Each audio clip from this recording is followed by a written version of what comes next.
What's up, my nine? So I commented on one of Tim Pool's video about regulation in California. And the comment I made was, well, they'll just go south around the Panama Canal to go up to, let's see here, probably the big ports in Houston and Alabama and Mississippi. Now, I made that comment not as a threat or anything, but I think as an inevitability.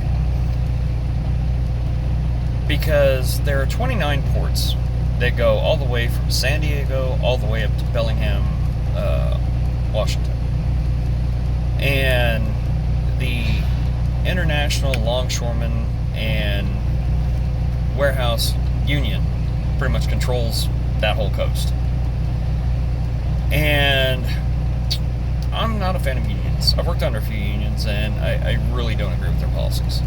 It just, it's the whole equal pay for unequal work, which is pretty much what it is. You'll have a few people that really bust their ass, and for every person that busts their ass, at least 10 people just riding on the coattails of those persons, just trying not to get fired, but also not putting in anywhere close to the work. I hate unions, and that's why any company that starts up should definitely, any factory or warehouse should definitely fight to keep unions out. And here's why. The warehouses, or I should say the International Longshore, the ILWU, the average pay of a dock worker is $147,000 a year. Average. Some get more, some get less, but for the most part, it's right around there. 35, I think, $35,000 in benefits, with $80,000 a year pensions. So, yeah, they're definitely they're definitely up there, well above the American average, which I think is $43,000 a year. So they're well above that. And relatively recently, they've started weekend shutdowns and stuff, trying to get a 3% raise over the course of the next 5 years. And businesses that operate, that have these unions, businesses that operate under these unions, where do you think that money comes from? Well, it comes from price hikes, stuff like that. If, and a lot of people want to hate the rich, and I'm not rich myself, so don't hate me. But if you want to hate the rich, okay.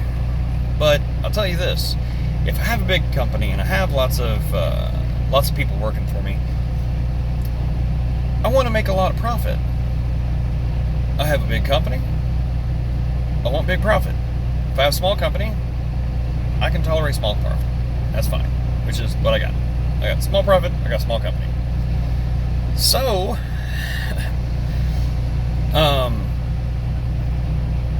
but that's the thing. The people making the profit, they're not going to pull it out of their pocket to pay it, because why should you? It's like they're the ones trying to manage all this, this train wreck of a thing, and trying to appease unions and everything. So, what are they to do? Well, they'll mark up prices, and considering that these 29 docks pretty much bring in about 40% of the imported commerce, so I'm just having trouble seeing, where everyone thinks this is going to go. Recently, California instituted a new bill called AB5, I think, and it's pretty much attacking independent contractors. I am an independent contractor. I have my truck signed on for Landstar, but it is my truck. I do with it as I want. My truck. So, but this also looped in a few other people that I didn't think this bill counted on, namely Uber and Lyft, because those people are also considered independent contractors, because those people own their own cars and they they choose to transport passengers with those cars. That's what Uber and Lyft do. So we're kind of in the same neighborhood, sort of, because I choose to do the same thing, just with cargo freight. So, but yeah, so Uber might actually pile on as far as the lawsuit going towards this bill, and we'll see how that goes. But in the meantime, I think it's just a matter of time because as soon as a ship from China, which probably does not meet their emission standards, goes into California waters, well, you have to shut off your engine because your engine doesn't follow California regulation. So we have to send 2 California regulated tugs out to go pull your tanker or whatever you got into the dock. And you still can't run your engine, so if you want to keep everything running on your ship, then you've got to hook up to facilities that are under California regulation. And then you've also got the dock fees and the unloading fees. So all that's going to tally up eventually. And I think what's going to happen in the future, if California and the unions therewith don't calm down as far as what they're charging, eventually ships are just going to take a more southern route right through the Panama Canal and come up to where they don't have to deal with unions pretty much price gouging.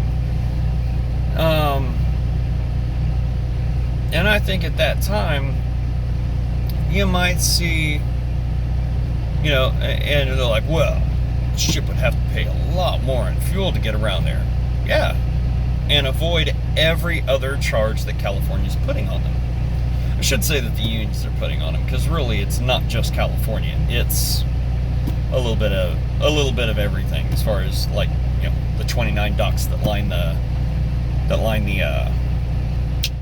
coast.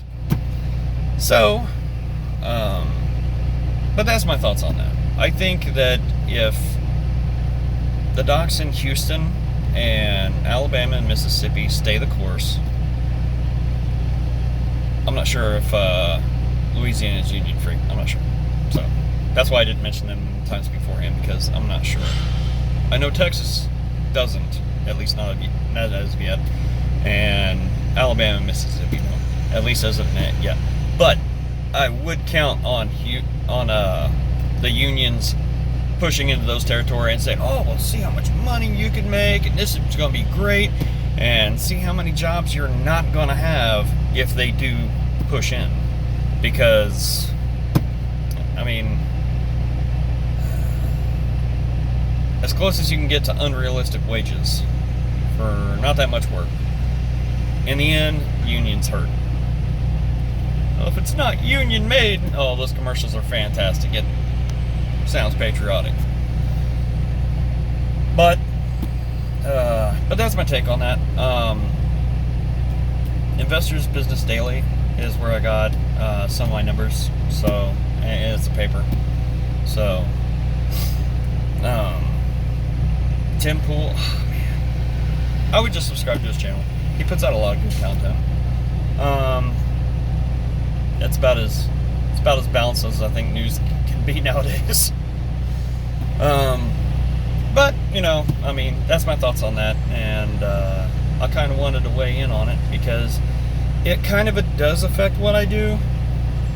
But for anybody interested in my thoughts on unions and whatnot, well, there you go. So it was great talking to you.